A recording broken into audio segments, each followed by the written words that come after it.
Здравствуйте.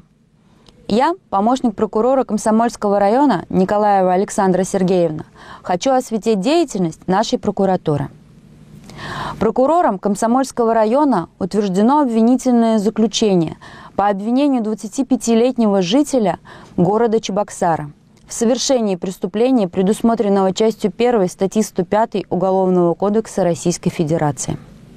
2 ноября 2017 года житель города Чебоксары, находясь в состоянии алкогольного опьянения, в ходе ссоры нанес несколько ударов руками по различным частям тела, а в последующем, взяв имевшийся на месте происшествия кухонный нож, нанес клинком данного ножа один удар в область расположения жизненно важных органов – шею 45-летнему жителю села Комсомольское.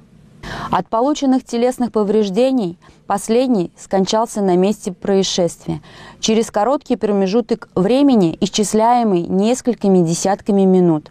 Уголовное дело расследовано Батаревским межрайонным следственным отделом Следственного управления Следственного комитета по Чувашской республике. Для рассмотрения по существу уголовное дело направлено в Яльчикский районный суд. Спасибо за внимание.